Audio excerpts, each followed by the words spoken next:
Note note note ಎಲ್ಲೆಲ್ಲೂ ಕೂಡ ನೋಟಿನದ್ದೇ ಮಾತು. ಜನ ಮಾತ್ರ ಪರದಾಡ್ತಾನೆ ಇದ್ದಾರೆ.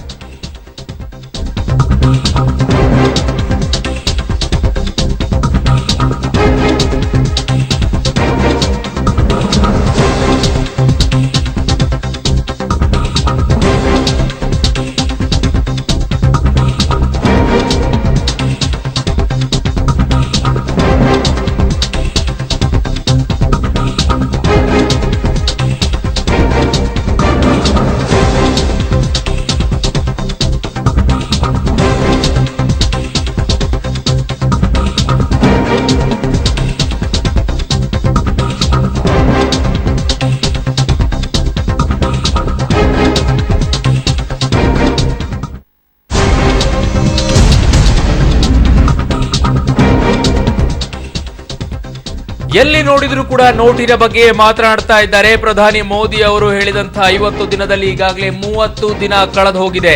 ಆದ್ರೆ ಬ್ಯಾಂಕ್ಗಳಲ್ಲಿ ಇನ್ನೂ ಕೂಡ ಹಣ ಸಿಗ್ತಾ ಇಲ್ಲ. ಎಟಿಎಂಗಳು ಕೂಡ ಔಟ್ ಆಫ್ ಆರ್ಡರ್ ಅಂತ ಬೋರ್ಡ್ ಅನ್ನ ಹಾಕೊಂಡು ನೇತ್ ಬಿಡ್ತಾ ಇದಾವೆ. ದಿನವಿಡೀ ಕಾದು ಕಾದು ಹೈರಾಣಾಗಿದ್ರು ಕೂಡ ನೋಟಿನ ಹೊಡೆತ ಮಾತ್ರ ಇನ್ನೂ ಕೂಡ ತಪ್ತಾ ಇಲ್ಲ. ಚಿಕ್ಕರಾಯಪ್ಪ ಜಯಚಂದ್ರಗೆ ಸಿಗುವಂತಹ ಕಂತೆ ಬಡವರಿಗೆ ಯಾಕೆ ಸಿಗ್ತಿಲ್ಲ ಅನ್ನೋ ಪ್ರಶ್ನೆಯನ್ನ ಜನಸಾಮಾನ್ಯರು ಎತ್ತಾ ಇದ್ದಾರೆ. ರೆಡ್ಡಿ ಮಗಳ ಮದುವೆಗೆ ಸಿಗುವಂತಹ ಗರಿ ನೋಟು ಜನರಿಗೆ ಯಾಕೆ ಸಿಗ್ತಿಲ್ಲ?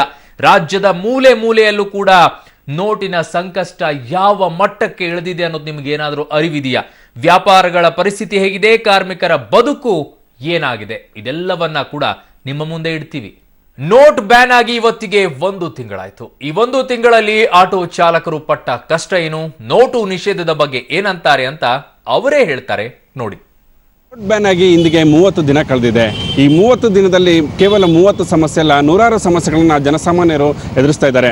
ಅದರಲ್ಲಿ ಮುಖ್ಯವಾಗಿ ಆಟೋದವರು ಕೂಡ ಸಾಕಷ್ಟು ಚಿಲ್ಲರೆ ಸಮಸ್ಯೆನ ಎದುರಿಸ್ತಾ ಇದ್ದಾರೆ.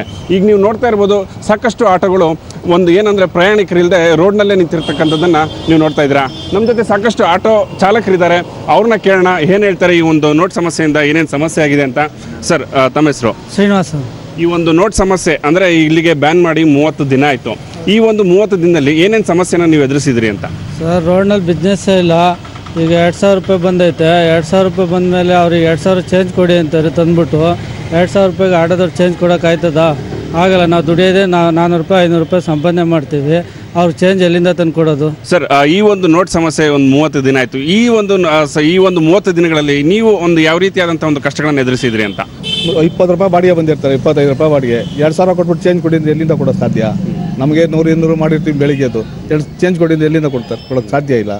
ತುಂಬ ಪ್ರಾಬ್ಲಮ್ ಆಗಿದೆ. ನೀವೇನಾದರೂ ಹಳೆಯ ನೋಟ್ಗಳನ್ನ ಏನಾದರೂ ತೊಗೊಂಡ್ರೆ ಸರ್ ಈ ಒಂದು 30 ದಿನದಲ್ಲಿ? ಅದು ನಾವೇ ಹೋಗಿ ಎಕ್ಸ್ಚೇಂಜ್ ಮಾಡಿಸ್ಕೊಂಡ್ಬಿಡೋಣಪ್ಪ, ಯಾತಿಗೆ ಬೇಕು, ವ್ಯಾಪಾರ ಇಲ್ದಾನೆ ನಿಂತಿರುತ್ತೆ ಅಂತ ತೊಗೊಂಡ್ವಿ. ಆದರೆ ಅದನ್ನು ತುಂಬ ಕ್ಯೂ, ಬ್ಯಾಂಕಲ್ಲಿ ತುಂಬ ಕ್ಯೂ ಇದೆ. 100 ರೂಪಾಯಿ ಮತ್ತು 50 ರೂಪಾಯಿ ಎಲ್ಲಿ ಸಿಗ್ತಾ ಇಲ್ಲ. ಬ್ಯಾಂಕ್ ಅದನ್ನು ತುಂಬ ಡಿಮ್ಯಾಂಡ್ ಮಾಡ್ತಾರೆ. ಮತ್ತು ಅಮೌಂಟ್ ಏನೋ ತೊಗೊಳೋಕ್ಕಾರೆ ಇವಾಗ ಡೆಪಾಸಿಟ್ ಮಾಡಿ ಮತ್ತು ಕ್ಯಾಶ್ ತೊಗೋಬೇಡಿ, 2000 ತೊಗೊಳ್ಳಿ, 3000 ತೊಗೊಳ್ಳಿ ಅಂತಾರೆ. ತುಂಬ ಪ್ರಾಬ್ಲಮ್ ಇದೆ. ಮೋದಿ ಅವರು ತುಂಬ ಪ್ರಾಬ್ಲಮ್ ಮಾಡಿದೆ. ಅಂದರೆ ಈಗ ಯಾವ ರೀತಿಯಾದಂಥ ಒಂದು ಸಮಸ್ಯೆ ಬಗೆಹರಿಸಬೇಕು ಅಂತ ನೀವು ಹೇಳಕ್ಕೆ? ಆದಷ್ಟು ಚೇಂಜು ಕೊಟ್ಟರೆ ಒಳ್ಳೆಯದು. 50, 100 ಈ ಥರ ಕೊಟ್ಟರೆ ಒಳ್ಳೆಯದು. 1000 ರೂಪಾಯಿ ಇನ್ನೂ ನೋಟ್ ಬ್ಯಾನ್ ಮಾಡಿದ್ದಾರೆ. ಅದನ್ನು ಅದ್ರ ಬಗ್ಗೆ ಮತ್ತೇನು ಸುಳಿವಿಲ್ಲ. ಸ್ವಲ್ಪ ಆದಷ್ಟು ಬೇಗ ಸಹಕಾರ ಮಾಡಿಕೊಟ್ರೆ ಒಳ್ಳೆಯದು. ಇದು ಒಂದು ಆಟೋ ಚಾಲಕರ ಮಾತು. ಅಂದರೆ ಸಾಕಷ್ಟು ಜನ ಕೇವಲ 2000 ರೂಪಾಯಿಗಳನ್ನು ತೆಗೆದುಕೊಂಡು ಬರ್ತಾರೆ. ನಾವು ದಿನನಿತ್ಯ ಒಂದು ದುಡಿಯೋದು ಅಂದರೆ ಒಂದು 500ರಿಂದ 1000 ದುಡಿತೀವಿ. ಅದಕ್ಕೋಸ್ಕರ 2000 ಚೇಂಜ್ ಕೊಡೋದಕ್ಕೆ ನಮಗೆ ದೊಡ್ಡ ಸಮಸ್ಯೆ ಆಗ್ತಾ ಇದೆ. ಹಾಗಾಗಿ ಒಂದು 500 ರೂಪಾಯಿ ಮತ್ತು 1000 ಹೆಚ್ಚೆಚ್ಚು ಚೇಂಜ್ಗಳನ್ನು ಒಂದು ಸರ್ಕಾರ ನೀಡಿದ್ರೆ ನಮಗೂ ಕೂಡ ಅನುಕೂಲ ಆಗುತ್ತೆ ಅಂತ ಒಂದು ಮಾತುಗಳನ್ನು ಹೇಳ್ತಾ ಇದ್ದಾರೆ. ಕ್ಯಾಮರಾ ಪರ್ಸನ್ ಮಹೇಶ್ ಜೊತೆ Sunil JS, public TV, Bengaluru. ರಾಜ್ಯದಲ್ಲಿ ಎಲ್ಲಿ ನೋಡಿದ್ರೂ ಕೂಡ ಭ್ರಷ್ಟಾಚಾರ ತಾಂಡವ ಆಡ್ತಾ ಇದೆಯಾ ಅನ್ನುವಂತಹ ಅನುಮಾನ ಎಲ್ಲೆಡೆಯಿಂದ ವ್ಯಕ್ತವಾಗ್ತಾ ಇದೆ. ಮತ್ತು ಕರ್ನಾಟಕ ಭ್ರಷ್ಟಾಚಾರದಲ್ಲಿ ಇಷ್ಟರ ಮಟ್ಟಿಗೆ ಫಾಸ್ಟ್ ಫಾರ್ವರ್ಡ್ ಆಗಿದೆಯಾ? ಎಲ್ಲಿ ನೋಡಿದ್ರಲ್ಲಿ ಕಪ್ಪು ಕುಳಕಳು ಸಿಕ್ಕಿ ಬೀಳ್ತಾ ಇವೆ. ಇತ್ತೀಚೆಗಷ್ಟೇ ಐಟಿ ದಾಳಿಯಲ್ಲಿ ಚಿಕ್ಕರಾಯಪ್ಪ ಜಯಚಂದ್ರ ರೆಡ್ ಹ್ಯಾಂಡ್ ಆಗಿ ಸಿಕ್ಕಿ ಬೆದ್ದಿದ್ರು. 150 ಕೋಟಿ ರೂಪಾಯಿ ಬೇನಾಮಿ ಆಸ್ತಿ ಬಹಿರಂಗ ಆಗಿತ್ತು.